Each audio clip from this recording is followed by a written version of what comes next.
And today we're going to be talking about the death of the Mandalorian. And as always, I got my Sketchcraft buddy with me, and we got Azatru, who's just going to bring the Azatruth, and that's it.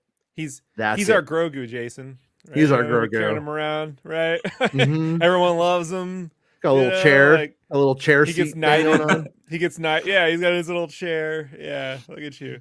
We got to get you a mech. Yeah. So you don't get harmed by the elements. Yeah. So I two things. So first was I just woke up with my DMs swarmed with is Din dead?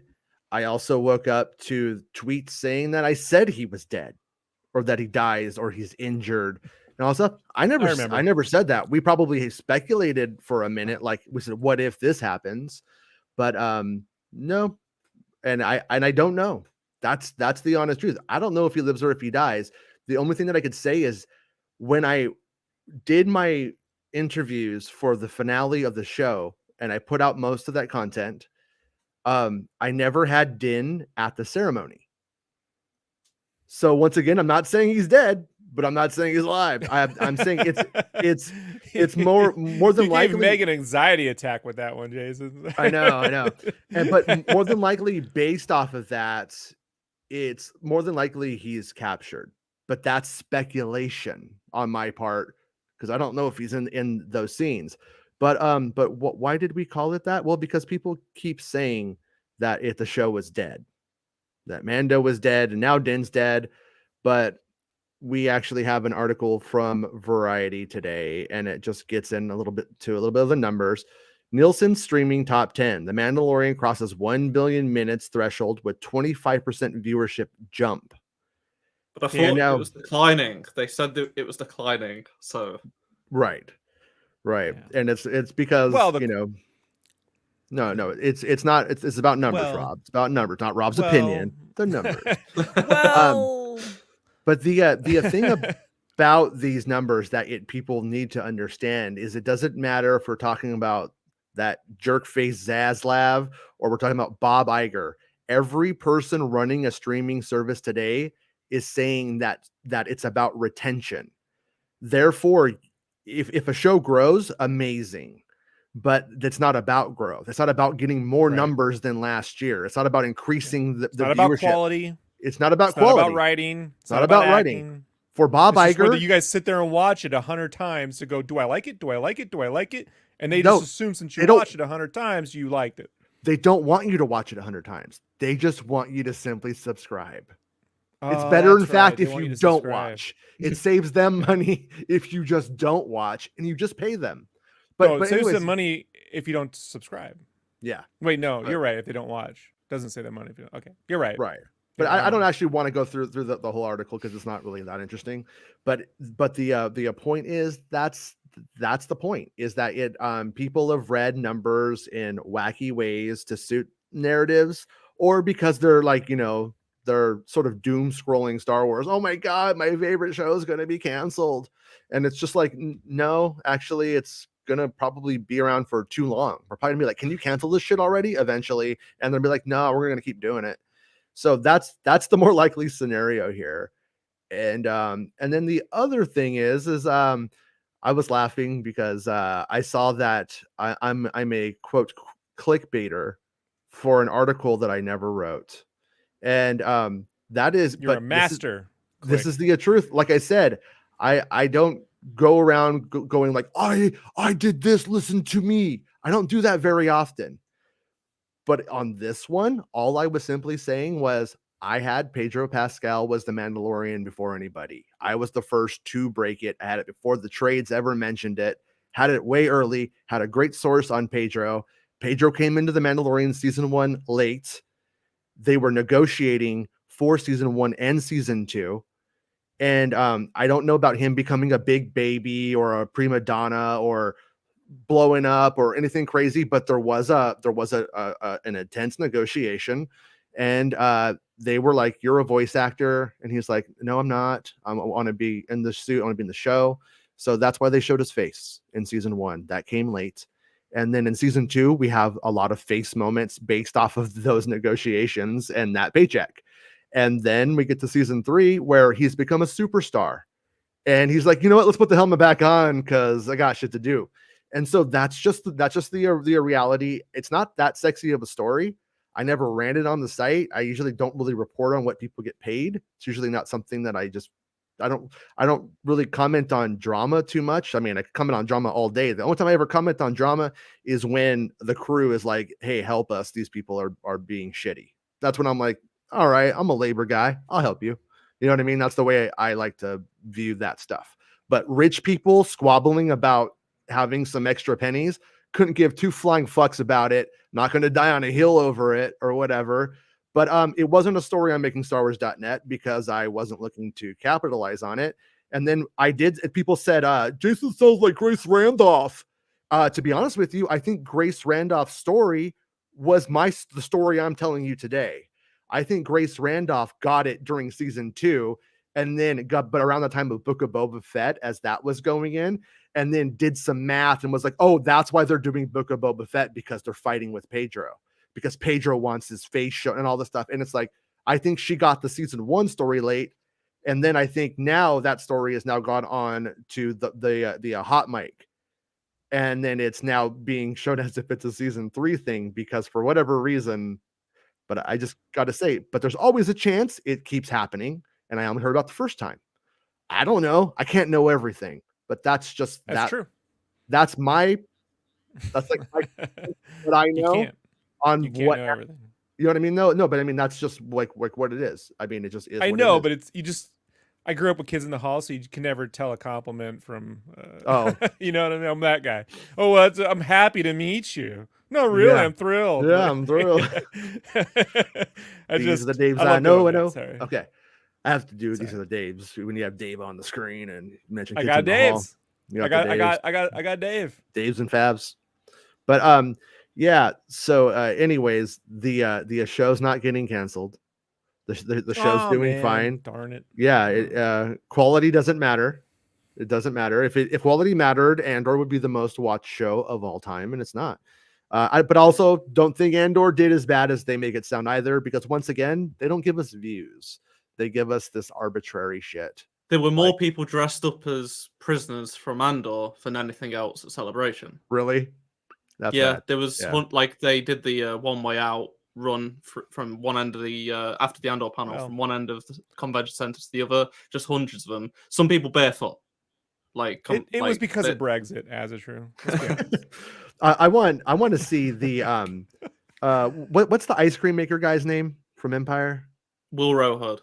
Yeah, I want the Wilro Hood runners and the Andor runners to have like a gang fight. I want them to, they were in the same they did the ice cream run afterwards. So yeah, I thought maybe they'd have come together, but right. I love how As It's True knew it. You know, like we got to do a Star Wars spelling bee. That should be our game show. There have been a lot of Star Wars game shows on the internet, but we should do Star Wars spelling bee. I think As It's True will win. I think he'll win. The old Wilro Hood. I couldn't tell you. So this is from my sister's my site. new favorite Lucasfilm employee. Like this. Yeah, I gotta tell you this. This is the greatest since Kurtz. There hasn't been a bigger personality than James Mangold. Like this. Oh, so good. I was laughing when he liked the No Taika movie from Wolf of Wall Street. It was funny. It was the Wolf of Wall Street GIF with Henry Zabrowski from last podcast on the left going like cheering, and then and it was like No Taika movie, and then he liked it, and I was cracking up. But then he unliked it. But yeah. But his assistant did it. He didn't do shit. Oh, was it? Yeah. Mangold ain't unliking nothing Mangold likes. It was a butt like. It was a butt like. But the day before that, I had like done a tweet where I'm like, you know, like he's saying Ben-Hur and his logo had Ben-Hur, and I pontificated. Did he take Taika's film? Did like Taika's concept, you know, did he pitch the same concept to Kathy? And she was like, Jason, that's better than Taika's. Read Taika's script and was like, nah, we're not doing it, you know? But Jason, but I think it's this parallel it's thinking. The Wokalorian era. It's Ben pronoun. It's not, get it right. Okay. But new name. But anyways, Mangold, And I saw the 7-8 minutes of Indiana Jones that they showed at Celebration, thanks to the person who knows who they are. And You didn't share it with me? I did, and you didn't watch it in time. And it was Oh, gone. that was what you sent me. Yeah. Yeah. Right, But I would say he fucking nailed it. Like pitch perfect. Like I don't think Steven Spielberg could do Steven Spielberg that well today. And I was like, Put it this way, yes. folks. Jason described it to me, and I was like, yeah, that sounds right. Or Bespin This is did. me. I don't like nothing, right? Yeah. Right, As It True? I don't like fucking nothing but Avatar. That's all guy I like. I don't guy fucking hates like, the air. I hate everything. He hates the air. Yeah, I hate air. I'm not even breathing right now. I haven't breathed for years. Yeah. Hey Nick, how's it going, dude? It's true. Yeah, like the old video there, please. Thank you. But Thank you to both Bespin and Nick, by the way. They were great. They got me to see Mando early, so Yeah. that made my day. Oh, Very so good. nice. Very good, yeah. Did you get Bespin a coffee? I did. I had previously, but I'll need to do that again. No. No. The answer's no. No. Okay. Yeah. So this I is from thought so. BestInBulletin.com. James Mangold will reportedly write his Star Wars movie before DC's Swamp Thing. And before we get into this really quickly, Rob, do you, or As It True, have any idea about like what the release window for Swamp Thing was intended to be? Because I don't know. No, that. the James Gunn plan was 10 years, and I'm assuming that, and it's not even all the fucking projects they're gonna do, but Yeah. like that is like whenever, because he was like it's adjacent, but it's in tight, so it's whenever that's something they want to do. I don't think these movies are going to be released in a way that they're linear based stories. I think they're going to be stories that swirl around stuff, you know.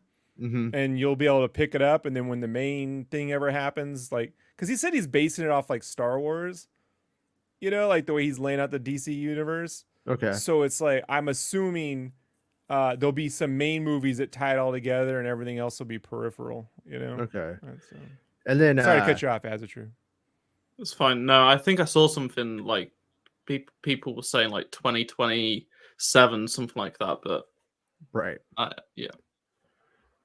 Yeah. There was originally we were thinking that the Mangold movie was going to be in 2029, I think, and so we like kind of assumed that he would do them in between. But then Jeff Snyder said, "Nope, it's going the other way." So, anyways, yeah, there was just things I don't know about the DC universe, but maybe Bespin clears it up, and I'm getting ahead of myself.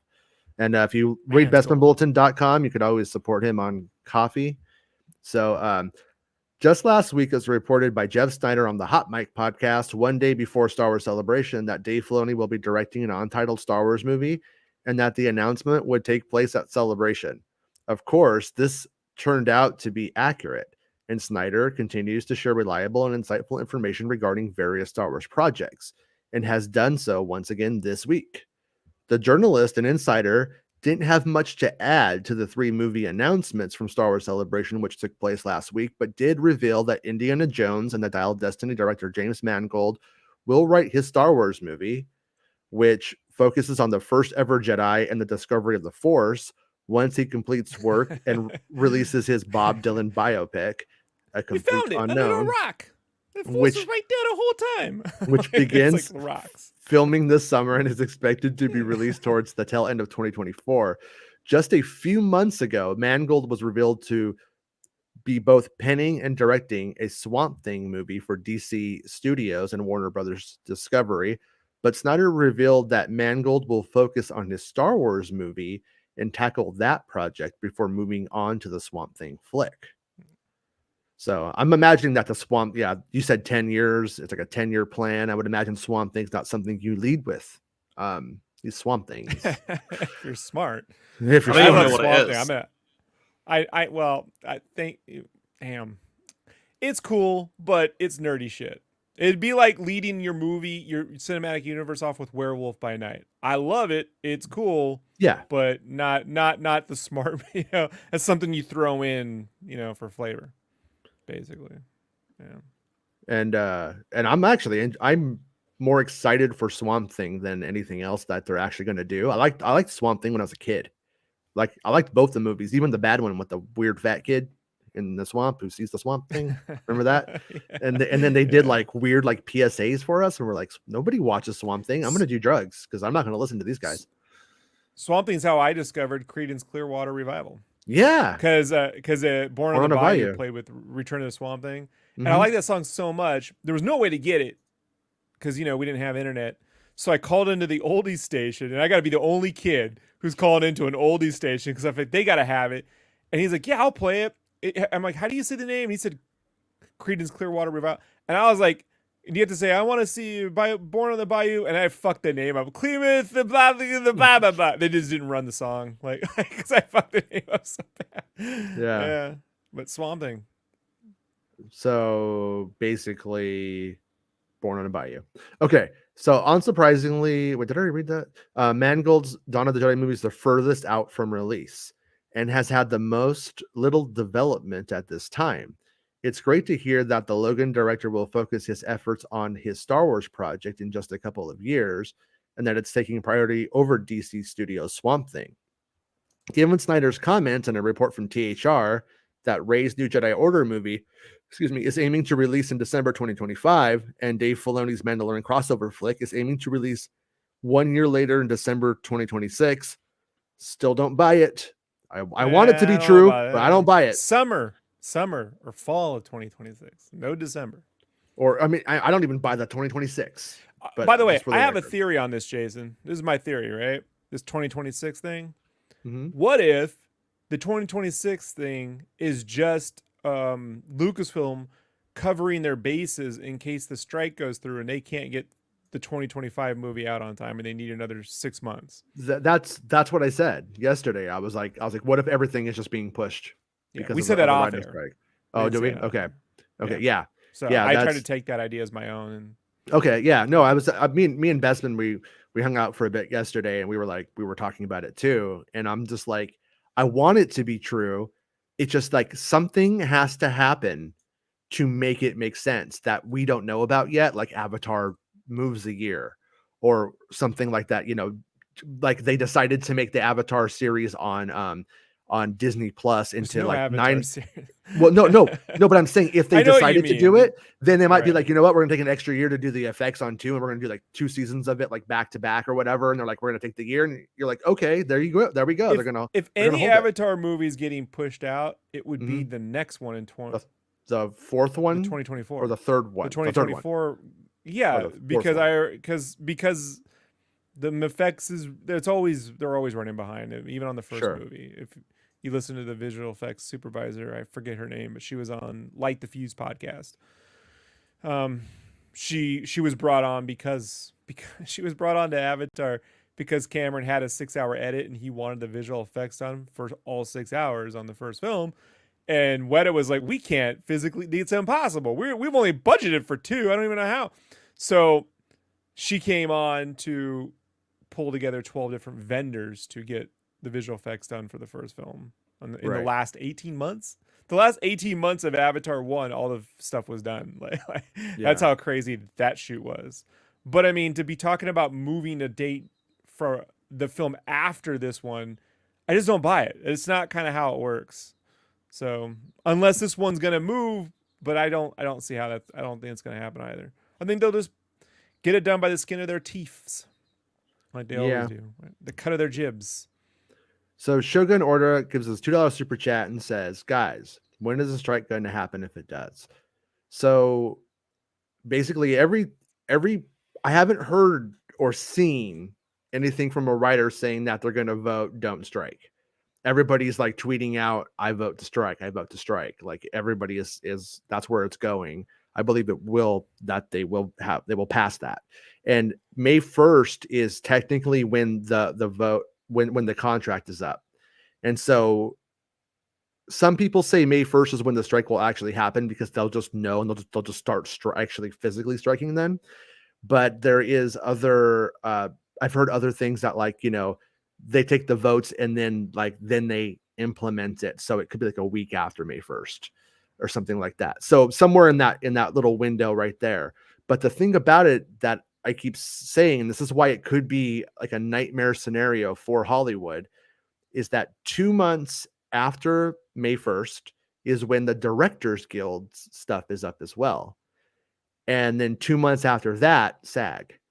And so what's going to happen is the Writers Guild are going to go on strike first, but what they're demanding is going to affect the Directors Guild and SAG. SAG to a lesser degree, but the Directors Guild almost matches. It's almost like it's very, very close to the similar issues.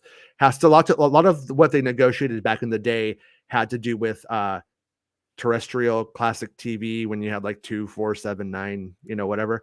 And then let's now not forget, Jason, the last time the writer's strike happened, we got The Apprentice as a show because of it. Yeah. So the unintended consequences of a writer's strike are catastrophic worldwide. It's going to destroy the world. Yeah. I mean, you might be happy you may not get a few extra Marvel movies because they got to delay stuff, but the reality is what they fill in. You know that Zav loves that unscripted content. Yeah. He might give Rittenhouse a show. He might give all his Gen Sixers a show. God. You know what I mean? Well, and they all got good shows. Yeah, he plays sort of a part in all of this and why this is coming through. Like I kind of questioned if the numbers were accurate, but there's things saying that like he basically took like $1 billion out of the writers' economy with the shit that he's been pulling with HBO and the reorganizations and stuff like that. More people got fucked over. Rittenhouse, what? Oh, Zaslav. Oh, Zaslav. Okay. I was like, oh, you mean Zaslav. Okay. Yeah, right. Zazzy. This just in, Jason. Zaslav announced full Rittenhouse coming to the Max. Yeah, right? probably. Next year. It's a whole show of kids with guns. Like, but yeah. So like I just have a hard time like I mean, obviously sometimes number one, people can scab, but if you scab during the writer's strike, you're Hollywood blacklisted forever until the next strike. You won't be writing. You're done. And you can never come back from it. You can never go. There's never a Maya Copa on that one. No. The Daily Beast will hire you. Oh, yeah, okay, fair enough. But right, but there's always a home for excommunicated actors and writers over there, right? They're pulling in big box office numbers. Then yeah, so if Dave Filoni writes, he may be writing those Cara Dune stories again. That's the point. But but I don't think it's going to happen. No, man, her name will be Cara Hoth. Carrot Doom. But yeah. So but basically that's going to be.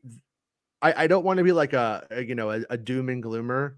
I don't want to be like the doom scroller equivalent of this strike. But just when you read into it, when you look at how it's going and what it's saying, like it doesn't seem like this is going to just magically pull itself together and end in a week or two. It doesn't look like. If it does, it'll be amazing, and that's what I hope it does. I hope the studios just get together and say, hey, let's find a good compromise and make it work. But there's a rumor that the head honchos all got together and the studios just sat there quiet, not saying a fucking word. And that the Directors Guild cats left that meeting taking a war posture, going into war posture. That's literally what they say. And and so yeah, and like I said, like it's like when the studios don't want to give the writers like everything that they want, but when they give it to them, then the directors have the argument for it too. So everything that they give these writers is just like going to be a huge loss to them. That counts for about 2.5. It's going to go. Some of that's going to go to SAG. Some of it's going to go to the Directors Guild. Some of it's going to go to the Writers Guild. So it's going to be a mess. And so if it doesn't matter because Favreau already wrote season 4. That's why. Well, no, right? They did prepare for this. They did see this coming. They were aware that this was going to be a thing, and they that's why I've heard that they made as many productions as they did when they did for Star Wars. That's why we had like Mando going right into with Ahsoka right into Skeleton Crew. Like they got ahead of it. So if the strike is just like the normal 3 to 6 months, 6 months is still long, but 3 to 6 month kind of affair, we will never fill it in the Star Wars franchise because they have the show stagnated enough and coming out in a stagnated enough place that it's going to be fine. But so you're saying Harry Potter is going to be delayed another 6 months, right? Probably. Yeah, but the Harry Potter one is actually kind of an interesting thing though when you think about it, because like like it was Transformers 2 was filmed without a script, right? Because of the writer's strike. Is that correct? And And yeah, it's still one of my favorite films of all time. This guy still loves it. But My there is a dad's dark favorite side. film. There is a dark side to Azatru. You know, All the one with the Transformers real films racist- are incredible. the one with the real racist robots, right? The one SpongeBob. I didn't know when I was like 9, so I fair enough. How could you? I'll admit the opening battle sequence in Transformers 2 is dope, and the last shot where he's on the aircraft carrier, I was like, that's the aircraft carrier from G.I. Joe, the big toy, which Azatru wouldn't know, but our generation, too young. you know, yeah. too young. Shogun gave another $5 super chat. Thank you, Shogun, and said, "Does the strike affect American productions even in other countries?" And it does, because from my understanding, how this works is that the studios themselves enter into the contract with the writers. And so, like, for instance, Lucasfilm is a California-based corporation, and as is Disney's like American corporation, sort of transnational, but it's an American corporation. And it's like, so it's Hollywood. So it affects everything coming out of Hollywood. And if they were to go and, do anything else, then they're in breach of that agreement. And then everything becomes chaos. Now, there is this weird, small, slim chance that the studios are just down for the chaos, that they let it all crumble, that they try to. There's like they're the song already Down with the Chaos. yeah.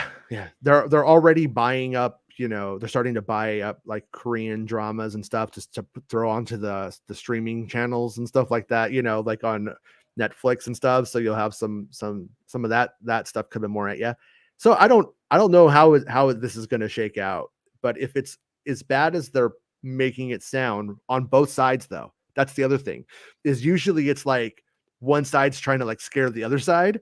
They're both like scaring each other in this instance. They're both going, this is going to be bad.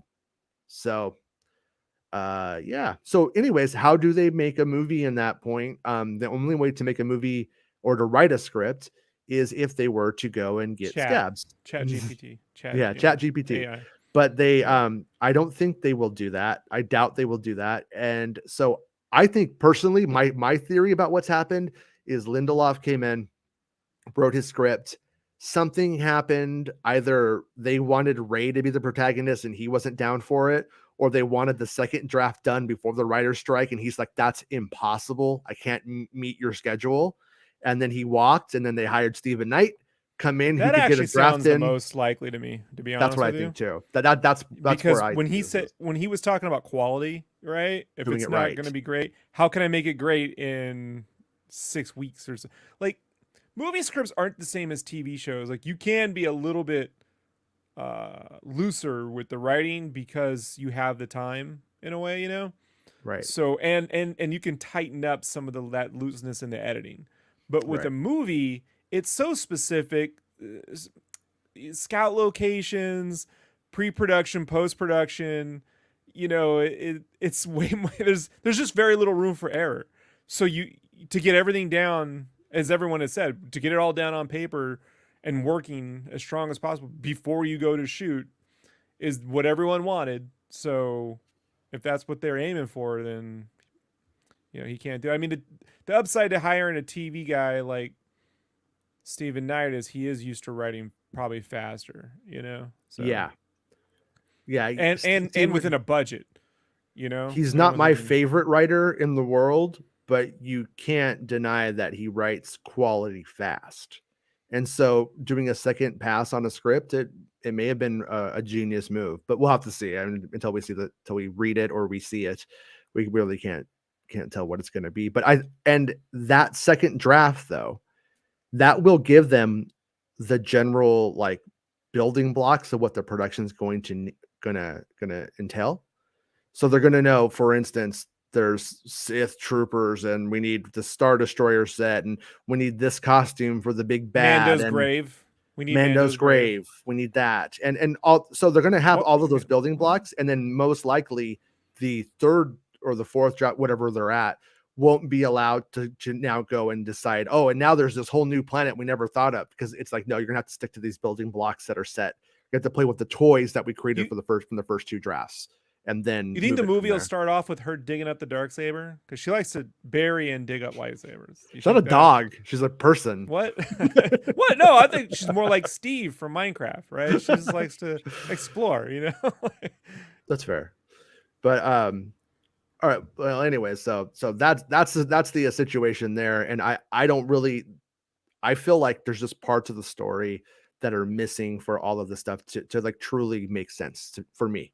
I can't put it together in a way where I'm like, yeah, 2026. That's I want it to be. That's what I want. I hope I'm missing a piece and it's true, because it would be great if we got 2025, 2026 two Star Wars movies in like 2 years. That's what I want. I just don't want them like 4 or 5 months apart, you know? I don't know if you saw my message the other day, but Cameron apparently wants to make a film before Avatar 4. So that may push back Avatar 4 and open up Star Wars. I saw a report, it was like from February. He's like said, yeah, I want to make, I think it's about the Hiroshima bombing. He was like, yeah, I want to make that before Avatar 4. So maybe that might be the thing that moves Avatar back here and opens up Star Wars. So we'll see. Yeah. Yeah, he Yeah, optioned that book like 5-7 years ago. Yeah, Yeah. the book is about one of the guy who was a survivor of the Hiroshima bombing. And you think Grave of the Fireflies is depressing? Read that book. It's nightmare fuel. So he wants to, but you know, he wanted to get a Battle Angel he'd been writing for 20 years. You know, so eventually he had to hand that one off too. So. Yeah, I mean, it is possible that he comes, or that Disney came to him and said, "Hey, can you move back a year? Would you be cool with doing that? We have this other thing." And he's like, "Yeah, That's I could true. do my other movie. Yeah, sure. That sounds fun." I mean, that could be, it's possible, and give the visual effects people a little bit of rest, a little bit of time off. No, they'll still be working, but you know, they can go home. But yeah, they'll be able to see their families. And come on, it's capitalism, everybody. Yeah, that's woo, right. yeah. But anyways, before we go on to the Acolyte article, though, I want your guys' opinion, because my opinion is they won't kill Mando in this last episode. He won't die. I don't know if he lives. I don't know if he dies, but I think that he won't die, because if you're going to make a Star Wars movie in 2026 potentially, why would you kill Pedro Pascal to then have to try to go find a Pedro Pascal to be the lead in it? You know what I mean? Like, you got a leading man who's hot in Hollywood already lined up right there. So Carbonite. They kill him, but he's not really dead. I had a feeling that maybe it's going to end on a cliffhanger. Like, you might not, like, he probably survives, like, but, or like he's on his own. Like you said, he's not at this ceremony thing. Maybe he's alive. We know he's alive, but he's like an Ezra situation where they've got to go find him in the next season, something like that. Yeah, or he's just in a prison cell in Gideon's he's prison. left stranded. Yeah, we just don't know. I do think that's what they might go with, because I always thought it was like, well, season 2 it ended on such a high note. Like, everyone was happy pretty much. Luke came back, saved the day. Grogu and Din split up, but like there was that Luke overshadowed that. Everyone was happy pretty much, aside from crying a tear because they split up. But with this one, it feels like especially from what seeing that last episode, it was a hard pivot. Like, it's dark now. Like, I could see them just saying like, like leaving it vague, or he's alive, but he's split up from the rest of something like that.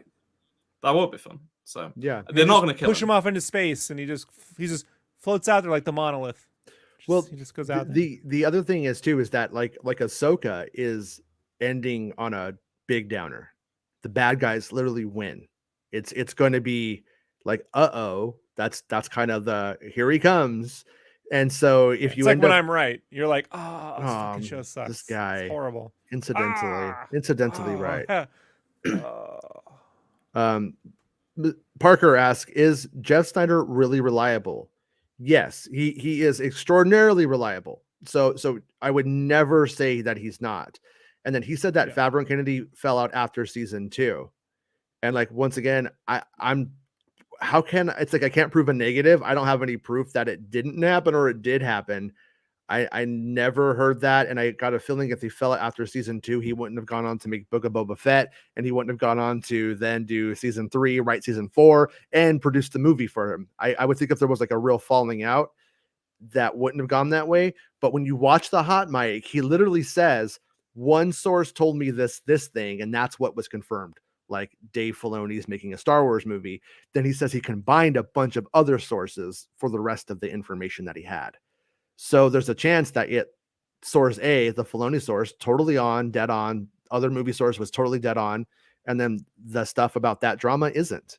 That's the only kind of takeaway I could really get from it. So to be fair, Kathleen Kennedy had a falling out with JJ during The Force Awakens to an extent. So they made up, but yeah.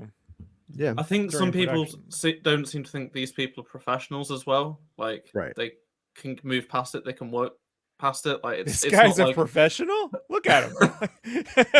A cowboy hat and an alien shirt with a tuxedo. Come on. Come on. Hey, God love him. He gets it done. This is the same. They're behind the same background I took my 5th grade photos, school photos on. I mean, like, this it is. But yeah. So, anyways, I'm just of the opinion though that he doesn't die. We have a season 4 of The Mandalorian coming before that film, so I'm guessing that season 4. Just if we just take where it's at today, I don't know what's in season 4 at all. The only thing I have for Din Djarin. The only thing that I have heard about season 4, I didn't know if it was Book of Boba Fett 2 or Mando 4, was that they're making new Boba Fett stuff. So I believe Boba Fett. My takeaway now is that Boba Fett is in Mandalorian season 4, and so he's got to go save Din because Din's in carbonite being. Maybe he's got to bust him out. I was thinking even if like he's like on his own or whatever, what if he gets severely injured? And I was like, I told my friends, nothing a back tank at Boba's place can't fix. Like, so, maybe that is it. Like he ends up coming. Like we know he survives. He's with his friends, but like I don't know. What if he loses an arm or something like that? I don't know. Or it's he's a robot on the verge arm. of death. Like it's definitely different to last season, which I think is better. Like ending on a high note. Now it's like, oh, is it just each season gonna, always turn be him happy? into a Vespa, right? As a true, right? He gets toaster guts, right? They put a toaster in him, and he's the toaster. Imagine, it's his funeral. He's in like a carbonite style floating casket, and the Vespas are pulling it down the procession of Mos Espa. 100%. Yeah, with Haley Motos and the Jawas, like riding it. Yeah. But and then they bury him. Like on that one, like him in Skywalker Farm. Yeah, I actually think that the Mandalorians run from that last moment right there, run from Gideon when the door shut. They take Din, and I think they're gonna go down into the mines of Mandalore to hide, and then that's where she's going to get old Mythosaur, and then probably take that into push him off the planet. And the question would be at that point is, do they save Din in that skirmish, or does he get taken? Right.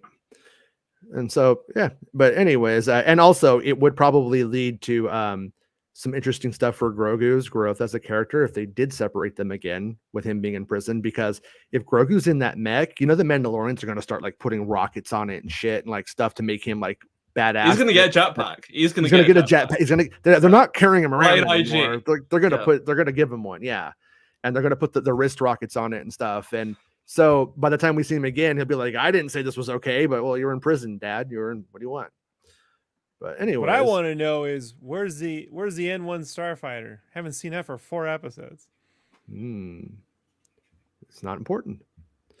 It's in like a garage. Many things in this show, it's not important. It's in a garage. Well, no, I mean it is. Once you have her ship and they're all riding on it, it's really has to be flying it, right? R5's gonna come in and save them on the. Well, R5 is with Carson Teva. They're having coffee, just talking about old times, dude. They're buddies. We've established this. They're homies. No, they're texting the whole time. They don't need to be together.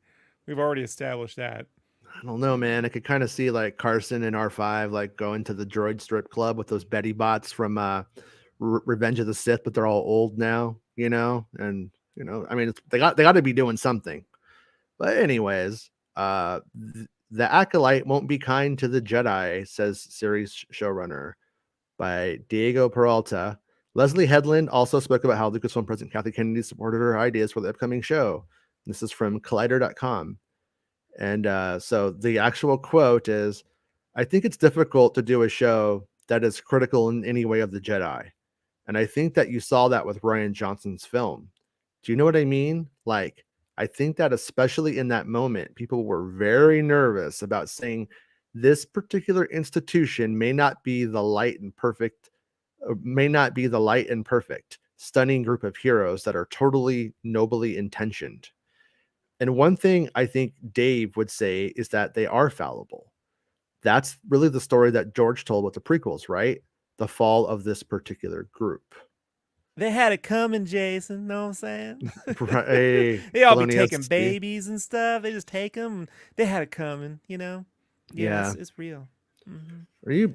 You didn't order doggy style fries again, right? Because it's animal style fries. We've established this at In-N-Out. Oh, you know me, Jason. You just tell them. They look at you. They make the same thing, no matter what they know what you mean. They don't appreciate it. They don't appreciate it, Filoni SD. They don't appreciate it. But yeah, no. But I think it's actually an interesting kind of story to tell, because the character doesn't have to be right. The Jedi can actually still be right, and you could have the perspective that they're wrong, or that the ramifications of doing right was wrong for you, but not necessarily wrong for the galaxy or the larger. Their big mistake was investing in crypto. Mm-hmm. That's why they've been wearing the same robes. All the Jedi are failing because of it. Yeah, well, I don't think they've updated that temple in years. They bought in, and then You tried to furnish that thing? It ain't gonna happen, Palpatine man. did after Order 66, as seen in Jedi Survivor. He's got a bunch of flags over it. Yeah. So what's going on with the old Jedi Survivor? Well, Anything? we got that cool trailer. That was cool, and we had Stig, the game director, and Cameron come out talk about it. That's a cool. Man, if your name is Stig, like people are like, oh, let's have Stig over for beer. Yeah, invite. Like Stig's always getting invited to things. You just know it. And it showed a lot of the same sort of stuff we've seen before. Mm-hmm. But if they're gonna be dungeons, there better be dungeons. As it's true, there better be dungeons. I hope there is, but a lot of people don't. There better be. Not into this. No buy, no dungeons. Triforce. You're getting 2 Breath of the Wild games in a couple of weeks. Like people are gonna be happy. I'm happy. You really are. Yeah, you're getting the Switch version and the HD version, essentially. With lightsabers. I have no complaints. That's weird. I was like, it'd really just be nice for the next game if you could generate your own character or something. And they're like, no, we can't do that. But let's put facial hair on this guy. Like, don't you want to like trim his mustache or give him some Gary Kurtz, something? You can change the facial hair. Yeah, you can change it. So that's cool. Yeah, let's the least. Can I work on his acne? Can I shave the bat logo into the side of his head to keep it real 80s? Can we do the Ghostbusters 2 logo? Yeah, he's gonna put like the little Jedi symbol there. He's like, yeah, what? But so the trailer showed a lot more new stuff than I thought, but it was like it's still keeping a lot of the game secret. Like it's just the Kobo and Coruscant stuff. Okay. Which is like the start of the game. The Stig did say in StarWars.com's article that the scene where him or Cal and the guy force pulling the device, like the brain Kylo in Last Jedi. Yeah, he says he thinks it's going to be an iconic moment, and he won't say anymore because that's like that's like the big scene in the trailer. So like that's gonna have there's gonna be once we've played through it, we'll know that's like a big thing. So I don't know when or where it is in the story, but yeah. So if it doesn't break your NDA or anything, can we expect a lot of Coruscant in this game, or I can't say. you I can't say? Okay, fair enough. They No did problem. so. Something that went around on Twitter instantly. What happened? So Stig was on about the open world of Kobo, but it's not open world, but like it's just easier to say that. Okay. How big it is and stuff like that. And then he said, "Oh, we're also adding Coruscant to the game," and they all cheered, right? Well, Twitter account started saying Coruscant open world confirmed. No, he just said in a different sentence, "Oh, Coruscant's a playable planet." So Andy, who's like the head of communications on the game, he was like, we didn't confirm it's like just like Kobo, it's not a fully complete open world. It's somewhere you're going to be able to play and explore." Right. So a lot of people are like taking that as negative, but the game is big. You can't have the whole of Coruscant like explorable. You're going to be able to play it finally, and it seems like you're getting different areas and stuff. It looks good, but Procedural generation, right? That's what You just people turn want. it That's what on. people want. Yeah. Just want to endlessly walk around metallic corridors for 8 years. You know? I mean, I realistically, like what they did with Coruscant in the Lego Star Wars game is almost like as open world as you could get on Coruscant, because at a certain point, It's pretty good. Of, it's really, really good, because you get the different districts. You get like the nighttime, daytime, the Senate building, Jedi Temple. Like, in my opinion, that was fantastic. If it wasn't Lego game, people have said this is the best thing ever. But it genuinely was. It's like one of my favorite places. Like, it helps because we've not had a good Coruscant to explore in so long. But it's genuinely a very good recreation, and it's a fun place to hang out in and go. Like the taxi system and things like that. It felt really genuine. To the films, but like with this game, it's going to be different. Like at the end of the day, you're a Jedi in hiding, and you haven't sneak around Coruscant. You go into the Jedi Temple by looks of it potentially. So, but I do think people will be happy with it. I mean, I haven't played it, but I do think some people and also we saw some in that one clip or a trailer of like them with like some like security looking officers that were like double agents or something. So probably that's definitely from a cutscene. Like there is, it seems like you're gonna have to head to Coruscant, because in the first trailer, like this senator has got Cal's lightsaber, so Cal's probably having to go back to Coruscant to pick up his lightsaber. And yeah, so I know some people are disappointed it's not like Kobo, like because it's kind of a desert planet and a bit of it's got jungle bit to it, like, oh, not, this is just another like open world planet we've seen before, but it's a genuinely big world that's got tons happening in it. And then they've just got 1.5, right? That's what people are saying, but I'm like, it's the game that you liked, or some people didn't like, with all of the bad things fixed, pretty much. Yeah, I wouldn't. And you're getting more planets. They just haven't told us that yet. Like, I wouldn't buy Fallen Order 2 for it not to be Fallen Order, for it to all of a sudden be some kind of like an Uncharted game or something. I know. I've seen quite a few people, even today, like at least 3 people say, I'm not buying it because it's either, one person said it's a money grab because it's the same as the first game. One person said it's too similar to the first game. And where's even more planets. I'm like, in the first trailers, we knew of Zephyr. Every video game ever made is a money grab. Of course, no one's ever. I've made a few games. No one was like, "We're doing this altruistically," like this game made a corporation with this several hundred people as an expression of my love for. I also love when they go, "This is a money grab. I'm gonna go play Fortnite." What are you doing? Like, they don't charge you for the game. You only spend $700 a year on skins. You're like, yeah. Your choice, buddy. Your choice. You got me on that one. Hey, I want to address something really quick before As a True starts. Right. I've never, Jason, this is the first. I've never had a porn star compliment me before. Taylor White's in the house. Right. Brilliant. I don't know who that is, but. Huh? Well, if you reverse search the name, you'll find some interesting videos. She's quite busy. Thank you, Taylor. Appreciate that. Thank you. Yeah. I am very, I got a sick, stupid face, right? Yeah.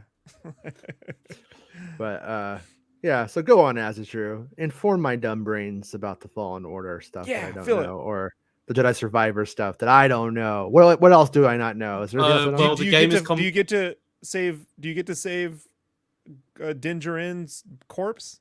Right? We get to dig it up. It's too early in the timeline, unfortunately. Yeah, wrong timeline, fake fan. Oh. Okay. All right. But it's not been officially like tweeted out by Respawn, but the game is basically done. It has been done. The like the senior producer on the game like posted the GIF saying it's done, and then like loads of the developers responded like with like Ewok celebrating GIFs and stuff, basically saying okay. the game's finally done. I mean, to be fair, I thought because Fallen Order was done much earlier, like it's 2 weeks to go, so it's they've had 6 weeks extra to get it out. Stig said that's how much As they needed. So are you gonna play it in Japanese audio or American audio? Which one are you gonna play it in first run? Why would you play it in Japanese? Real- Getting ready for Celebration. Real Japan? gamers only play in Jap. No, it's true. Come on, I've that's never true. played a game in another language.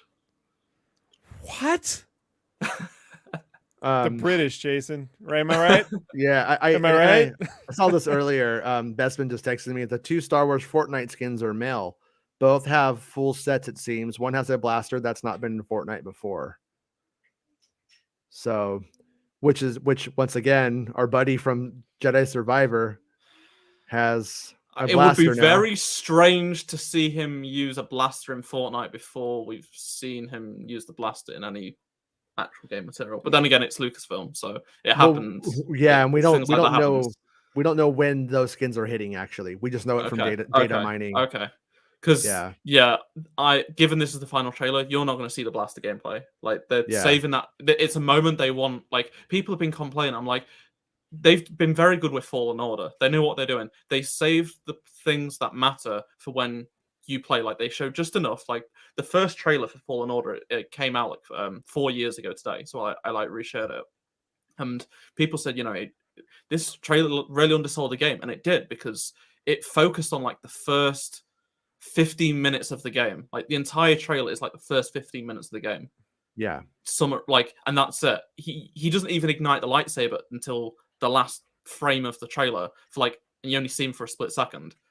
And then like the other trailers showed more and more, but it just shows you they did such a good job because so much of the first game wasn't in the trailer.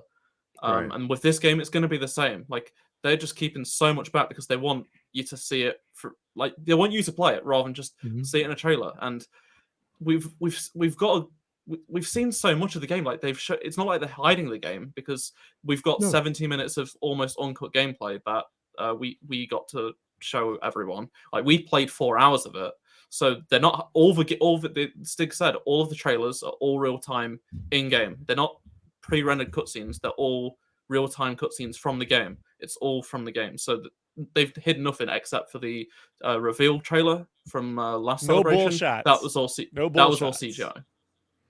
Yeah, no bullshots. So is there going to be a crafting mechanic? We're going to be able to build our own rafts, and you can build your own lightsaber. I mean? Can we build our own red arms? That's what I want to do. I want to rip off an arm. You can give BD1 red parts. You can change his legs, body, head, 5 different sections. Toaster guts. There is some really there's loads of different combinations for like BD1. Like there's a really exposed version where he's missing all of his plates and things like that. They've done way more to him than I thought to be. But yeah, Survivor's going to do pretty well. Like I know some people don't really think Star Wars games that big, but I was just thinking earlier. I think Fallen Order was the game that made Lucasfilm realize it's important because at Celebration I saw more people dressed up as Cal than any other character. It was ridiculous. Like everywhere I looked, there was someone dressed up as Cal. There was also plenty of second sisters and whatnot. So yeah, it shouldn't be a surprise given it's probably the second best-selling Star Wars game of all time. Right? Hey, yeah, right. I think it's cool. I think it's cool. Yeah. Hashtag not your dad Star Wars. Yeah. No, I actually think I think he's right. I mean, we even saw the influence of that game on the Kenobi series, which was them saying we need to add here. No, we did see the influence of it. Yes, we did. We with the way that it all the way down to the base being reused. Now it was redesigned a little bit for the series. No, it was redesigned for the series. I watched Doug Chang's panel, and he talked about that. He said it was really well designed, stuff like that, but they changed it to make it look more like a tombstone. So they got rid of the middle section. It definitely looks worse in Kenobi, but it was more of a spectacle in the first game. Like there's just that one shot everyone shares, and it's like, yeah, that I mean, 2 planets that close together, like it doesn't make too much sense, but it still looked cool. Yeah, But yeah, right. the interior is mostly the same. Bespin Bolton sent in a $0 super chat and said, if the Fort skins are Survivor related, what glider would the second Survivor character have? Does Asatru have insight? But if so, assuming Cow is going to be one, the other, you'd have to say it would be Marin, because it's either going to be Marin or both Bode. are male. Both are male. Oh, Bode. Tingle. Okay, so it's Bode then. It would have to Tingle. be Bode, the new character. Yeah. So Cal would have the Mantis, and then Bode, maybe he has the Republic Police gunship, because that's in the Coruscant section. Like there's loads of them in the trailers. So maybe like that's a vehicle. Like there was but I don't know. It's strange. Sometimes the gliders in Fortnite barely make any sense or have any rhyme or reason. As far as I'm concerned, sometimes they're pretty bad. So yeah, it might just be one of those creatures that you can grab in the game, and there's like, look, here it goes. But yeah, you've already got your box set and everything, right? For like the saber and everything. Like well, I have to leave the box at the hotel, but yeah, I've got my saber. It's here. There it is. I actually put the one that you get at Disney comes with the connector, so I did actually do that. And like, so this is actually like you screw this off, so it's not as long as you think. So it's actually pretty good. It's heavy when it's together, but it's cool. But remember when Padme held Anakin's lightsaber and she's like, "It's heavier than I imagined." Remember that? I do. I don't. This happened in the Clone Wars. Yeah, she was into it. She was into it. Dave Filoni. Yeah, it was Dave Filoni. Stop him. It was you. It was you, Filonius D. How'd you know? How did you know? Bespin says gliders usually make sense, but the pickaxes, however, are usually shocking. I'm going to add shockingly stupid to that as well.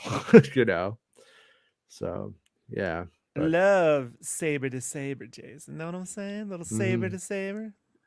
Yeah, I was talking about astro gliders, and I'm like, "What are you talking about when you say that?"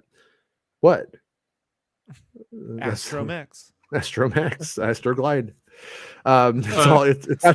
That's what he thought he was applying for a job at, was writing about Astroglide, and he got this Astromech job. But when we was at the live stage for Celebration, when it was John and Dave, Dave took off his cowboy hat for once, and then was like looking at the host, but like he looked like, when I was taking the video, it looked like he was looking directly at me. So I got just this video of Filoni staring. Does he have like total hat head as well? Is he like hat head? I think so. Yeah. He's just like us, like looking directly. What Dave doesn't know is like 0.2% of that audience was having a different Dave Filoni experience than he could possibly imagine, right? Like, a dozen people at that show are like, I just can't see it any other way now. Huh. Have we talked about your Celebration experience? No, we can talk about it. I haven't been on. I can talk about it. So basically, I was very much looking forward to it, because for me, 2019 Celebration was like one of my favorite times in my life. Like I just had such a good time. Like it was like 5 days plus a couple of extra in Chicago. Like everything was great. We got the Rise of Skywalker trailer, we got Fallen Order, we got the Mando stuff, like the 20th anniversary of Phantom Menace, Clone Wars. Like it just had everything. It was just so good. Right. I got to meet like some of the people I've been speaking to online for the first time. I got to like meet people, other friends, stuff like that. It was just the best thing. Bragging now, Jason. You know what I mean? Me? I actually paid to go this. That was, I didn't get invited to that one. I actually did have to pay.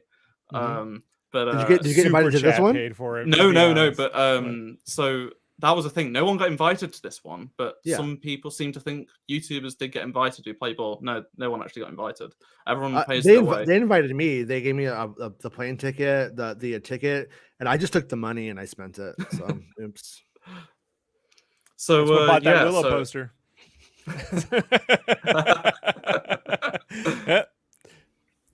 But yeah, so I was very much looking forward to this one, because a bunch of my friends that hadn't seen, or some of them I hadn't even met in person yet, like I've known online. They were coming, and it was like the first event. I didn't know the Jedi Survivor thing was going to happen, so it was going to be the first event since the Fallen Order event I've been to, and it was like on Friday. Up until the Andor panel was horrendous. So yeah, I heard you weren't having a good time. Like, I need to get this off my chest. Poor guy. So the website specifically said no queuing before 8 a.m. Otherwise, you'll be moved to a detention block. So I was like, okay, they're probably gonna maybe do that because who's gonna go like early hours in the morning, right? I'm like, like I know some people will, but like. And I was like, "There's no way." Sweet thing, you simple soul. Like, Sweet baby ass is true. What nerds would possibly line up? I was like, I knew some people would attempt it, right? And they'd probably just be like, "Okay, just wait here." But so I got up at like 7:15. I usually get up around that time. I open Twitter and I already see everyone's there, and I'm like, what? It doesn't even open till 10. What is the point? Like, if you've got into a panel, don't be there. Standby line. How many people? So I was like, because we was going to go early, like, I don't know, 9 o'clock, thinking maybe there's a chance, or before 9, maybe there's a chance for the standby line for the Lucasfilm panel. Evidently there wasn't by like 8 o'clock. People have been there since 4:30 in the morning, apparently. So even if you got there at 7, they can't sleep. You'd had no chance. Well, so in Anaheim, at the convention center in Anaheim, they say the same things. They say that for D23 as well. And people line up at like midnight the night before for D23 stuff. And I heard they say don't do it, even though they're going to do it, because by saying don't do it, they don't have to have the overnight insurance on the place for the event. So if you're there, you're not part of the event. You're just there. Yeah. And then so they just say that. So don't ever believe them. They just say that. As true. Are you old enough to remember when a man lived in a tent for a year before the Phantom Menace came out? Like, No, he was parked outside a movie theater. He was essentially made himself homeless for a year. I was less than a year old when I wasn't born then, so yeah. Just letting you know, man. You've vastly underestimated some of these fans. Like, you grew up in an era where. Ezra, you grew up when people could reserve seating, right? Like in theaters, you don't know how this works. Yeah. Well, like, that's what's kind of frustrating about that kind of their whole setup. Is like I think if you buy your tickets like up front, like there's people that bought their tickets up front and didn't get any panels. Yeah. So that's Elliot, Battlefront Updates, who I was staying in a hotel room with, he bought Friday, Saturday, Sunday because by the time he got to the checkout, he wanted a full day. By the time he got to the checkout, there was only single day tickets. He didn't get a single panel. Whereas me on a 4-day, I got 2 of the 5. I saw multiple people get like 3, 4 of them. I know people had an issue with the venue because it was like 4,500 is way smaller than like Chicago. And it's like way smaller than what Japan will be. But in terms of like the actual venue, like for Celebration, I liked how compared to like Chicago, you had to keep going outside. There was like a snowstorm. Like there was like 3 different buildings. I didn't like that. And with Orlando, you had to keep going up the stairs, and like it was humongous. It was way too big. Like it was my first Celebration. I didn't know what I was doing. I hate Orlando. It's the worst. It's like it's just I don't know what it was, but I didn't know where I was. Like you could, it felt really weird. Maybe it was because I was like, you know, I don't know where I was going, whatever. But Orlando's maybe my least favorite place in the whole entire world. Lando? No, Orlando. Oh, yeah. Jason. What are you doing? But like with this one, I liked it because everything was like pretty close together. You could just get around in the same area. That like I already knew the convention center a little bit, but I just liked how it was. The issue was it felt like there were too many people on the Friday for them to handle. Like I've never been to an event like that before. after the Lucasfilm You've never been to panel ended, Disneyland on Christmas, as it's true, that, right? wait, people do that? You never seen them overbook a park before and watch a plague get? I was there 2014 where they overbooked Disneyland on Christmas and a plague broke out. Like it was like a trial run for COVID essentially. It's crazy. Yeah, Disneyland on New Year's Eve is a nightmare. But anyways, go on. That's true. So it was busy up and like so the main issue I had was like, okay, they're gonna announce. I saw Schneider's thing, 3 films. I'm like, damn it, I'm gonna miss potentially a Rey film or something like that. So I'm like, well, we'll just use the Wi-Fi. Well, there's no mobile network signal in the XL for some reason. Outside, it's great. Inside, don't get it. The Wi-Fi, Weird. everyone's using it, so it's slow, and it's like certain areas it doesn't work very well. So it's already really, really busy, and I'm like, this is way busier than I thought Friday would be. Like, I knew it was going to be busy because it's a bank holiday. It was Good Friday, but it was really, really busy. And I was on Twitter, like, just seeing the tweets trickle in on really bad Wi-Fi, watching someone also like live stream it on YouTube in like 240p, trying to get the news because we was next to the stage and could hear the cheers, but had no idea what was going on because we couldn't load anything. Couldn't load like Twitter or anything. People queued up hours before they should have done, probably got in. Also, a lot of people probably didn't because there was like no standby line effectively, like because everyone turned up, which is fair enough. Like everyone turned up, that got in, so that was great. But it was just really frustrating because I'm like, they're announcing like this is like the best announcements day ever. Like they're doing everything right, like 3 films and then all this, that, the other. Like indie, I'm gutted that I haven't missed it. Right, I know. It's luck of the draw and whatnot, but I would have liked right outside the door, and you hear this. Yeah, that literally what like am I doing? I paid $5,000 about 30 seconds later, I'd get a tweet and like Daisy's here. I'm like, wait, what? Ray? Right, there's a Ray. Indiana Jones. Like, wait, what? So it was just frustrating because at home, I know people are going to complain. Terrible. At me. That sounds awful. I know people are going to complain because Alicia was there, but like it feels weird going there and being just hearing the cheers and not knowing what's happening.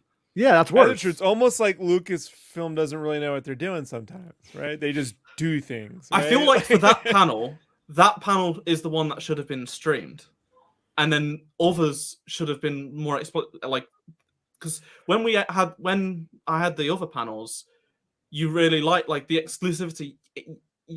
I forgot about the Lucasfilm panel. I like being part of that event. Like they definitely get you. Like you can see why they do it because. I'll get into more detail in a moment, but so after what their excuse would be? As it's true, their excuse would be, how could we know it was going to be that point? Most people, we don't even, we don't know the movie announcement thing would be a big deal. It's all a big deal. All of Star Wars is a big deal. So, and they're all equally going to be at different panels. So we made it equally available to everyone to come in, and you just be like, you fucking know, for Celebration 2 and 3. They would do like the Hayden panel or the Rick McCallum's prequel Star Wars Spectacular, whatever the hell it was called. They would do it a few times. Extravaganza, Jason, get it right. No, but they would do the same panel like 3 times. George Lucas was there in 2005 doing it 3 times because they wanted everybody who attended to realistically be able to go. Yeah, it's true. I had to announce the Gungans 3 times. I slipped on some poodoo on stage and threw out my hip. Still hurts. Yeah. I get it where you could only really do an announcement one time, but in terms of how you make the announcement and the after interview of the announcement go, you could do it more than once. They should have just. I know they wanted to not allow you to like take pictures and stuff, but it could have still been streamed like elsewhere in the venue. Like we couldn't even get like updates. That was annoying. Also, sorry about the Wi-Fi. Me and Jet were on Fortnite, and we kind of kicked it all up. So, sorry. But after the panel, it's just like 5,000 people coming from one direction, then like 2,000 people in the middle, and then another 2,000. So everyone's just pushing out. The droids and the Gungans were right. So this was getting to like dinner time, and we after the Lucasfilm panel, they said, "Oh, there's going to be the Mando screening," and was like, "Okay, here's a plan. If we go early for the Andor panel, so we can make sure we get into Andor, we can just stay there for 2 hours and get hide under the seats. No. Well, Jason, and do we you asked think someone, Azatrue is telling the truth? I think he pulled the Richard Christie move and he was wearing Depends diapers the whole time, so he didn't have to use the bathroom. Peeing right there. Yeah, No. you just wear them. No, I don't think you know what I so. mean? So you don't, because it eats up time. You know, like it's right. Yeah. You don't have to admit it, Azatrue. It's I think Azatrue just ran down like the aisles peeing. Just ran down and then went and said, "I didn't do that." we asked someone, and Yeah. they said, if you stay in your seats, you can stay for the Mando panel. So I was like, okay, that's what we'll do. So Warwick did that in Colorado, Jason. All right. I had them not put that insider, but yeah. So everyone's. So we was like, okay, Stupid. it's gone past. It's like dinner time, but everyone's going for dinner, so it's really, really bad. Yeah. Lines are bad, and to get there, because we went to the stage to ask about the Andor stuff. Everyone's in the mid. It was standstill. I'd never seen anything. Everyone's just stood like this for like. I just imagine Gilroy is standing on stage watching the nerd stampede occur. He was looking at gone. the He was monitors, gone. you know. He's like, "This is definitely going into season 2 somewhere." You know, this is historical. So It's it was hysterically insane. historical. It was bad. Like, and that's when we met Bespin and Nick. Yeah. In like they got into a corner and was like shielded like from the stampede, and that's It was like when we met them. Freaknik with lightsabers, right, Jason? Right? And then to the power of friendship. Well, they and explained giving. they got wristbands to get to the screening, something that we weren't told about. It's everyone at the Lucasfilm panel that got in. So I was like, so we got so actually no, sorry, I got it even wrong. So it was we went to the Andor panel. That was great. And then they were saying we're kicking everyone out, and was like, hold on a second, that's not what we were told.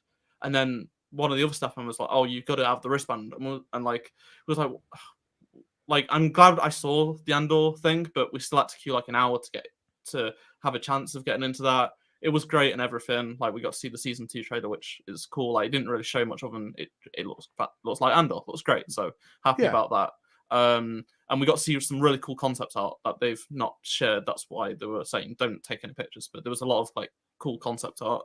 Like Ferrix, for example, had Venators, or like in the one in the sky and then one crashed. So there was definitely like meaning like Venators were the ones that there was scrapping in Andor. So, but yeah, so that was really, really good. Got a good insight about stuff.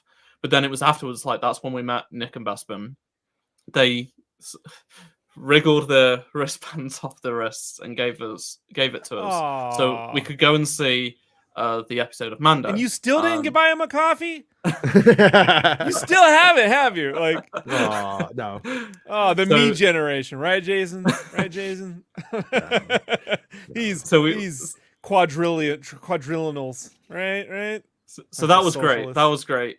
Seeing it with like the reaction with like 4,000 other fans, like can't beat that. And they had the cast out like come out and talk about it just before it happened, stuff like that. So that was really, really good. It was a good end to like a really weird day, just like of doing nothing. I knew the first day was going to be a bit quieter, but like because the first day of Chicago, I spent 7 hours in line for the Celebration store because the tills didn't work.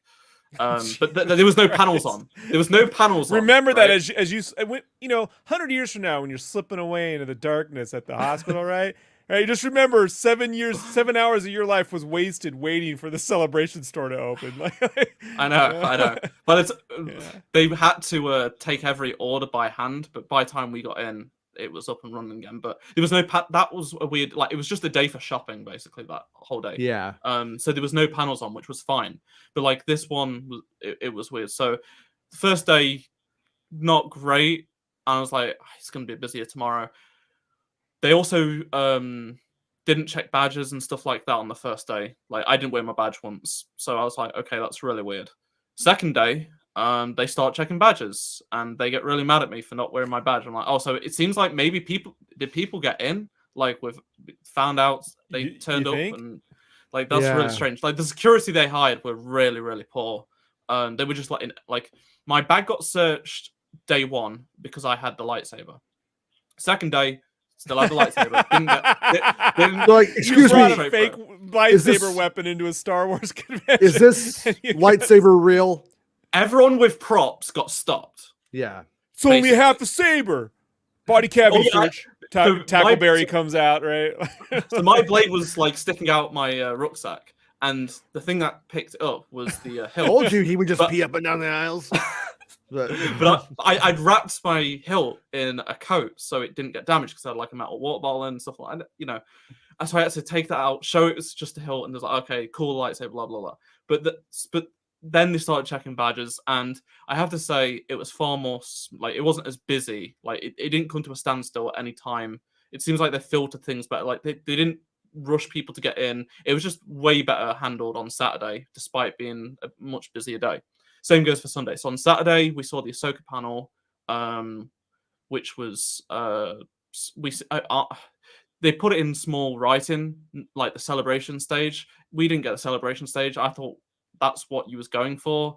It was just the stream, but oh well, it was still good to see like the throne reaction, things like that. That was still good. And then we basically just checked everything out, like all the shops and stuff. So that was fine. I liked how close everything together was, but at some areas it was like, yeah, this is really like tight compared to say Chicago. Chicago was really spread out, but I liked how it was just everywhere was quick to get around. Like there was the photo ops area. We saw Billy D. You know who also and Andy liked Serkis. it, as it's true? Sorry, the people who didn't pay to be there, they appreciate everything that was in close proximity because they could just yeah. Well, they hop from were one checking. theater. I know they were checking badges. Luckily on the second day, but I mean, even so, like you could have probably got in. I think people were saying like, oh, tweeting about it. So maybe some people tried the luck. But yeah, so we got to see like Billy D and Andy Serkis from the distance, things like that. So it was a good second day. And we also got to see. We went to the live stage and we got to see John and Dave, Carl, the Ahsoka trio, and then Loz and the guy that plays Balin as well. So we got to see all of those in like the space of an hour, which was pretty good. Like I thought that was really, really good and worth waiting, just standing there for. Like it was really, really busy because like most people, like more and more people was just going, and some people would leave after each person, so you ever got slightly closer to the front. But it was fine. Like it was manageable to like stand there for an hour. And then the third day, we had the Obi-Wan panel at the celebration stage. So that was later in the day, so we didn't go early. So it was easy to get in. They just came out and apologized. Sorry, folks. Oh, they were Our saying bad. how much they loved the show and. Of course. But to be honest, though, like they also, it's what I got from it was both Ewan and Hayden really loved working with Deborah. Like there was like Ewan kept sort of saying, "I want to do a season 2. Like I want to work with Deborah again. Like she's really really good." So I know he said it, I think a couple of days before, but he's like definitely saying like he wants to do more. That's 50-year-old Ewan. 25-year-old Ewan would have talked some shit. Like let's be Well, honest. because 25-year-old Ewan would have been drunk. That's the difference. Yes. He stopped drinking eventually because he was getting in trouble in interviews when he started talking shit. He got into it with Sean Connery. He's like, I don't want to hear anything about Scotland from some motherfucker who hasn't lived here in 30 years or something like that. And it's like a big thing. I remember that. Oh, Blake gave us $4.99 super chat and says, "Hey guys, been a while. I hope all is well." It's well. And he said, "Din better not be dying." Like I said, I don't think he's gonna die. I don't know if he lives or if he dies, but I'm betting that he doesn't die.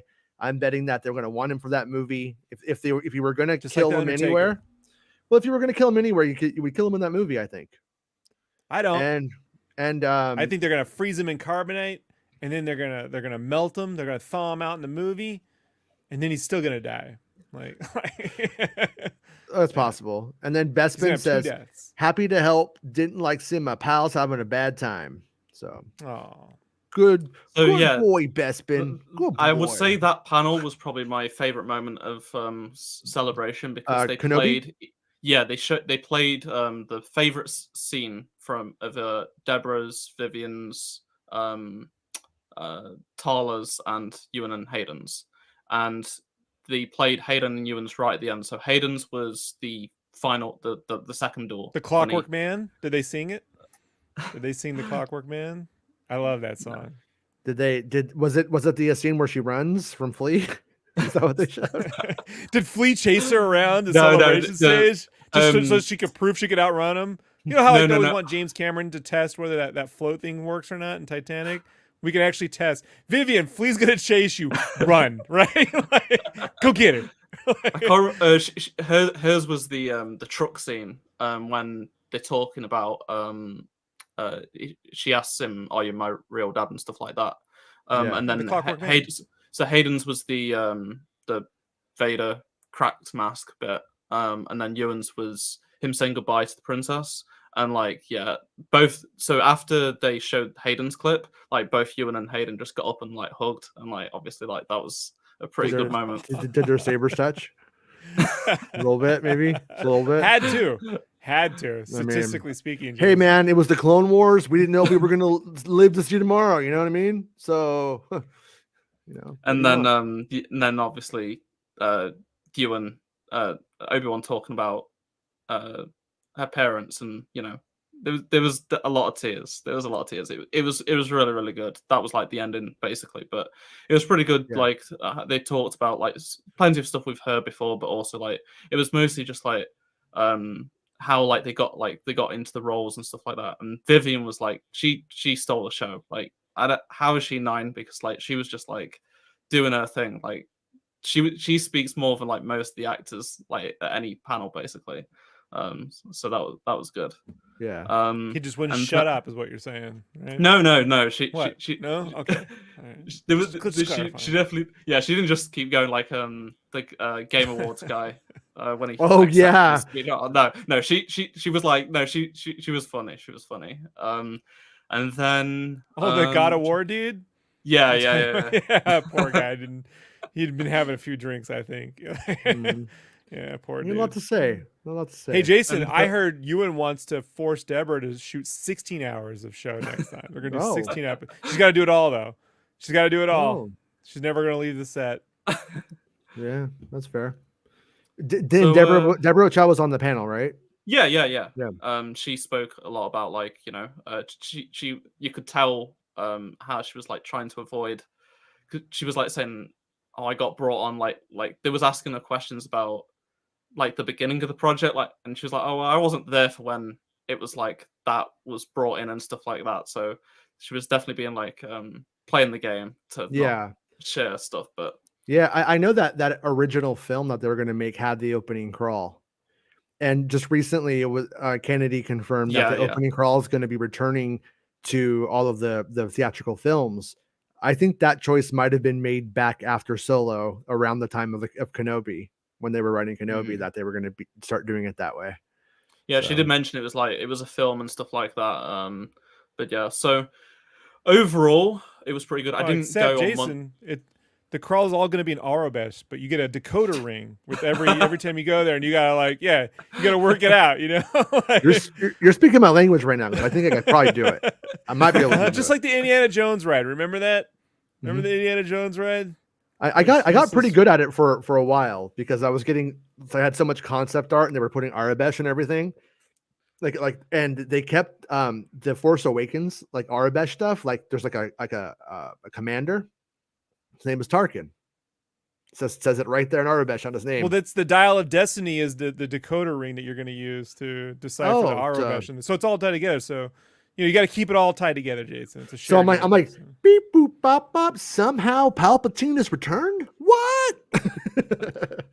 That's how it goes. Yeah, that's exactly it, Jason. You're only confirming to them that it's worth doing because you figured it out. Like, hey, that sounds fun. I do it. I would do it too. Return of the Jedi. 2025. Yeah. So celebration after tree. Would you go again? Yeah, so yeah, I want to go again, but like he just told one of the most horrible experiences he's ever had on planet Earth, and he's like, "Yeah, I'll go again." He's like, "It was like being in a FEMA camp for 5 days." Yeah, it would be way easier if it was in Orlando, but I'm glad it's in Japan, just to see so many Americans upset about it, complaining because they've had celebration in Anaheim last year, Chicago 2019, 2017 Orlando, and they're so furious they can't go to Japan this time. My complaint is, if I go, I'm probably not going to go to celebration. I'm probably just going to hang out in Japan. See, Right. I never thought I've never been like, oh, I want to go to Japan, right? But Yeah. like, it celebrate 3 days. I'm gonna go for the 3 days of Star Wars. Like that's it. Like it sounds crazy, but like, I also don't think none of my friends are gonna be able to go. So I don't know. It depends on if there's a lot of game announcements. Maybe I actually don't end up going because I need to cover it from home, or maybe I get invited, or like I don't know. It's 2 years away. Like we're not gonna know. Tickets won't go on sale until 12 months. So yeah, Or flights maybe on you go to like Japan and you fall in love. Yeah. As it true. As it true. Brings home a Japanese Changes his lover. name to as a waifu. Oh Right? no. Right? Yeah. Look, I can speak the lingo. Right? I'm learning. but yeah, so I do want to go again. In But 20 also, years, as a true's Japanese son shows up. Turns out as a true, he had a son in Japan after that. That's the last celebration. Yeah. Sorry, as a true. It's not fair. It's not fair. We're ganging up on you today. So you know, it's I would like to go, but it's it's a year away. You don't know. Like I had so much fun this time and last time because At so much his age, happened. Jason, a year is such a long time, right? Right, Jason. It's Like- true. It is a long time. It's going quicker for me now. Like it took forever at school, but now it's like I'm 25 in a few months. Like I don't feel 20. Like I don't feel like I've last few like it feels like Celebration 2019 was just So not too long you'll ago. be 45 when your son finds you from Japan? Okay. Yeah. So yeah, it's only 3 days, so it seems like they're putting some expectations down there because that's 1 day less than this year, and Chicago was 5. So I know a lot of people aren't going to be traveling, but it's a 2-year gap. Like there's going to be a lot of stuff. If the next film's 2025 or 2026, they're bound to have a lot of stuff there. You know who also doesn't like Star Wars in Japan? Hayao Miyazaki. Like I've told this story before, but if you go to the NHK website, there's a documentary. All the documentaries have been done on Miyazaki is like one guy. So this was taking place when after he had shut down the studio, but he had hired a bunch of young animators to come in to help him do a small short for the Ghibli Museum. This Boro the Caterpillar, and and he's sitting in the Ghibli office, and everyone's gone, and he's the only one working. And he's like, they all went out to see Star Wars. No one wants to work on Caterpillar. When they can work, they can go watch Star. They want to work on Star Wars. And you can just see like he's been having this fucking argument about Star Wars since the 70s. Like you got to be right. Like I don't think he was running out to see Star Wars in 75. You know, and he's working on freaking Lupin. You know, like he's like a Jedi Master. You know, he's like adventure, excitement. No, it's about slices of life. You know, and the Boro material was so good. I'm like, they should be working on Boro. They should not be watching Star Wars. I don't know. Look, I'm of the mind that if you get a chance to work with a Hayao Miyazaki, fucking Star Wars will be on tape. You know what I mean? Like this man's only gonna live so long. Like be in the room with the guy as long as you.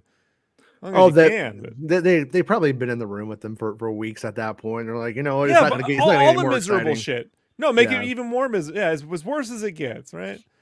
Doesn't matter. I mean, like look at Azure. He had a horrible time at Celebration, and now he's trying to find a way to spend $5,000 to fly to Japan.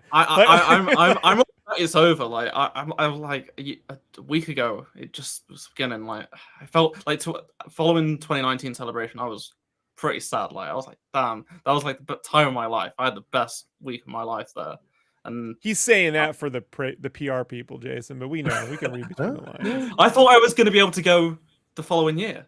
I'll be like, oh, I'll go to Anaheim, and then the world just happened. So I'm glad I got to go. I got to meet like some of my online friends that I've never met before. Hung out with like a bunch of my other friends. We had good times in the evenings, and I met quite a few people that like my videos, which was really weird. Like everyone wanted to. Are you gonna go to Star Wars Celebration in 2027 when it's at Gatlinburg? What? Santa is. That's what? That's everything's in Gatlinburg, Chase. You misheard. That's Santa-bration. That's a different thing. It's not- Santa-bration. Yeah, that's not Gatlinburg celebration. 20. Holy Jason. Yeah, that's a Jason, I different think thing. we found our calling. I think Yeah. we gotta arrange this. Yeah, It's going to be back in the States for 2027, 50th anniversary and stuff. So I don't think people should be too worried. That's big. That's a Yeah. big thing. But yeah, like I had people signing their Battlefront game cases and stuff like that. I was like, I've never done an autograph before, and they're like, oh, just do it. So I was like, okay, sure. So that was pretty good. Like meeting like so many people like that supported our content. Like there was a bunch of us gaming channels there. And I had multiple people come up to me saying they like the Rise of Skywalker shirt. Like I wouldn't get that anywhere else, but I got it there like once a day at least. So I was very happy about that. When you signed your first autograph, did you think maybe they just want this to open a credit card? I did as a true, not my real name. I almost did my real name. I almost did. Yeah. I was like, I was like, I don't even have a good one. Like this is like. I was confused. I was like, okay. So yeah, I just, I wrote out the 7 letters. But so yeah, overall celebration, aside from the first day, was really, really good. I just think they do need to sort a few things out, but it's still like, the best week of my life this year, probably. So nice. Despite the first day being bad, but yeah, it's just like if you like Star Wars, then it's like the best place to be because you don't have all the people on Twitter just that you have to see because the algorithms are feeding it to you, complaining about everything. Like I didn't hear a bad word about anything. Like I know people, that's what those people hate. Like so here's the thing: I saw people saying we were all paid actors. You are all paid actors. That was me. You got my tweet. That was. As a true sees my tweets, Jason. Yeah. Like, I'm the happiest boy in the world. These people genuinely believe this, but serious question: how much were you paid? No, I'm kidding. Not enough money because like I'm having to do like loads of stuff. Like I'm working very hard. Like for the were you paid in Brexit money or real money? Like which one? Like, Brexit bucks. Brexit bucks. It's I spent way too much money on transport and stuff because you have to, when you get off the tube, you have to tap your phone to like it was only one stop from the hotel, but because it was so busy and there weren't turnstiles like most stops, I just missed the tap off every single time. So where it was going to cost me £1, it's cost me like £7 like 4 or 5 times. So Jeez. That's not that. Yeah, so I'm pretty unhappy how much money I spent. And I only bought a t-shirt. I bought one t-shirt. That's all the merchandise I bought, which was overpriced, but it's whatever. But let's be honest. The best week of your life is going to be at the end of the month. I've already played it though. Like that takes a little bit of the. Does it though? Like, does it the whole? Like, I played. I want to know the story, but like because I'll be like hopefully getting it early. I don't know if I will or not, but like if I do like Fallen Order, I'm going to be racing through it. Like that's the one issue with like creating YouTube content, like with Battlefront 2, Fallen Order, Squadrons. Like I had to race through that. I can't even have the music on because like I know I've had to play through all the games without the music off, and it like especially in Fallen Order, like it really changed like my perspective. Like certain, I'm like I've got to do it. Can't you just not stream the music? Well, it's in like videos. Like if I want a specific moment and it's got like I need the sound for like a scene. Typically, I might be able to get away with it playing with the music on this time because I might just get rid of the audio. But you never know. Like if you can't go back and do stuff, it's just the whole thing. Can't you use like a DAT to separate your audio? Like it's the game. It's the game audio. Like it's still playing the music through the game. That's the problem. So yeah, I am very much looking forward to the game. You'd think by now Sony or Microsoft or someone would have that option built in, especially Microsoft, given, I don't know, you'd think. Well, Pedro tried to enter the UK for Celebration, but his passport said "Daddy," and they said this isn't real, and they sent him away. He believed the hype on the internet. So I don't think Pedro not going to the UK is really a thing that means one way or the other that like it's bad or it's good or I haven't seen anyone complain about that. Like whatever. He hates Star Wars. Everyone else he's quit. Everyone else was there, so it didn't really matter. Din is dead. I mean, he was at D23. He phoned into one of the other things. Yeah, it's local. You know who got in? Mangold. I have to respect Billy D's commitment. Like at his age, he's still traveling this far and like sitting there for hours every single day doing. He still thinks he's Harvey Dent. No, what's he crazy. doesn't. He's the best. Yeah, he was He's in the the Lego best. movie. I have to say, Ashley Eckstein, she was taking selfies with people that just paid for autographs and stuff. Apparently, she was really good with like loads of the kids as well. Like people was saying how great she is. Like, you know, people were paying a lot of money, like however much for her photo, but even just the autograph, she was just like taking selfies with them. Yeah, she's always been really nice. Yeah, I saw quite a few people like even tweet me like dad saying they brought the kids and like there was more families than I thought there would be, especially on Saturday and Sunday. A lot of like the kids, most of them were dressed up and stuff like that. It was pretty good because like pretty much most of the people dressed up were like new Star Wars stuff. There wasn't like one Vader. There was barely any stormtroopers. There was more. And no one cares about Vader. It was like all Seven Sisters where it's at, stuff. Right? Yeah, Vader's out, Seven Sisters in. Hey, right, hey, dress up as Darth Vader isn't going to get you fucked. Just kidding. But as David Prowse, he's a celibate since 1954. What? That's why he's so angry. Yeah, I don't know. Darth. So yeah, it's a bit played out, right? Fifth Brother's where it's really at, though. Remember, Fifth Brother, Reva. Yeah, way better. No Vaders, but like 7 of those. The concept art was so much better as well. Like all of Doug's stuff looked way better than what we got. So yeah. Oh yeah, one last thing before I go. There might be a racer remaster, pod racer remaster happening. I saw something about that. So it's just a guy on Reddit, just a throwaway account with the release date, 20. Or is it the arcade version? October. No, he says we are getting a Star Wars race remaster in the vein of Destroy All Humans remake. So it says remaster. It sounds like it's a remake, an actual remake, and it's out this year apparently, and it's going to be on every platform apparently. But like, why didn't they announce this at Celebration? Because he says it's going to be leaking soon. It's going to be announced soon. Like, celebrate. I've ranted about this in today's video. So without Jedi Survivor being delayed, we wouldn't have got that trailer at Celebration. There would have been no gaming stuff at Celebration. The High Republic stuff that was at the High Republic panel didn't for the Eclipse game didn't get a mention, so it didn't happen. Oh, so therefore, wait. There was nothing about Eclipse at all. No. Okay. I think Christina only meant the Acolytes because the guy she was talking to mentioned. Sorry. She asked for both Eclipse and Acolyte. He said, "Oh, we'll hear more about that at Celebration." It's probably assuming just the Acolyte, but we all took it. Maybe they'll say something about because they did the big High Republic panel. They announced tons of stuff. It had like a really good turnout, things like that. Like that was a really big deal. Like I saw tons of people dressed up. Like there was a way more High Republic cosplayers than I thought there'd be, and there was nothing about Eclipse. So without the Jedi Survivor trailer, which only happened because the game was delayed, there would have been no games. And people were saying, but they're too far out. And I'm like, I know they're too far out. But every year at Celebration, we've had a game revealed. We had Battlefront 2, Fallen Order, Jedi Survivor. And there was nothing, aside from that Jedi Survivor trailer, which was cool. And, it's huge. And they had the actor out and whatnot. It's nowhere near good enough. Right. So next time, we're probably going to get a lot because it's 2025. But they should have just announced this during the live stream.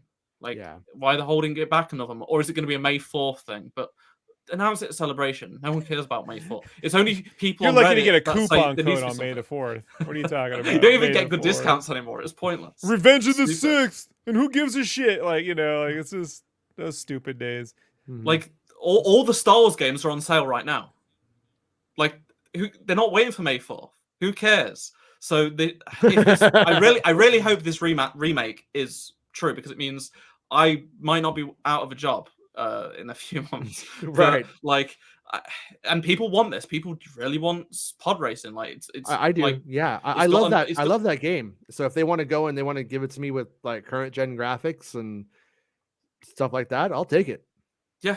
So what about Pod Racer 2 content? Can we get that too? Well, he just said racer. He didn't say Race of Revenge. He meant the or episode original 1. Yeah. Exactly. Some people are saying it's Oh, Race of sorry, Revenge, it's though, Bomb so- Bad Racing. It's Super Bomb Bad. I've Racing. I've Sorry. seen plenty of people say bring that back, and I'm like, yeah, No, funny joke, don't bring guys. that Funny joke, guys. We're good. We're good. We're gonna be okay. So, it could just be someone making it up, possible because it's just throwaway account, but I really hope it's real. He also says the weird thing. He says it's studio's very first remaster of this kind, but they are not new to Star Wars, which is really bizarre to me because it can't be Aspire who did the Episode 1 re-release. So who's like? I'm like, is it an EA studio? I'm like, surely not. Like that doesn't make any sense. So it's got to be. It's someone that's done Star Wars before, and they haven't done a remake. So I don't know who's that going to be. Right. But I hope it better be real. It better be real. The producer says it's time for the show to end. She says it's time for the Jedi to end. I won't be the last Jedi. Is that what you said? No, wasn't you? Okay. All right. Well, I gotta call it a day because the boss. Have you told her Mando's dead? Mando's dead. He died. He's fine. I think he's fine. I think he's gonna be okay. And one last thing because this is already happening again. Stephen Murphy says just to have him at the panel too with Stevenson and Sockno. I know they couldn't predict when the trades get the stuff, but still, okay, that wasn't what I meant to read. There was a different one where they were talking about the actor. Okay, here it is. It's this one. It's kind of like that actor who was announced for Ahsoka in the trades, and then he wasn't sure if he could react publicly and had to take his reaction down. The guy who was working for Thrawn. Yeah, so right now, that's already being talked about on Reddit as if I said that is Enoch. And I know. I don't know that's Enoch. I don't know who's playing Enoch in the costume. He's the most likely candidate. But once again, the Destro guy. When the show comes out, they're gonna say I said he was Enoch, and if he is or he's not, I'll either be wrong or right. But I didn't say that. Hey, as it true. Mm-hmm. As it true. Do you know who Destro is? See, Jason, told you. They don't know. I don't read Jason. books. They don't know. They're not Star Wars. No, he's a character in he thinks it's G.I. a book, Joe. Jason. He's the Chrome guy in G.I. Joe, but this guy's gold. Hey, do you know what G.I. Joe is? As it true? What's G.I. Joe? I only know Transformers, the new stuff, not the old stuff. That's bad. You know the base. Jason. This guy. No. All right, guys. I do have to go. I have to take her to the park. She said she's ready to go. So I got to listen to the big boss. I got to talk to you about that comic stuff, Jason. Yeah. Okay. And then, as it true, thanks for coming on and sharing all the stuff with us today. Thanks, as it true. And thank you to all the people who hung out and the 114 of you who stayed till the end. That's rad. I appreciate Filoni. it. Thanks, John. Yeah, thanks, Filoni. Nothing to say? You guys want to tell us what you're working on? John, do you quit? First draft Favreau, as we call him around here. All right, we'll see everybody on Monday. Yeah, I do. unless something happens. Okay. I'd love to have lunch and discuss making Star Wars with you. Good time.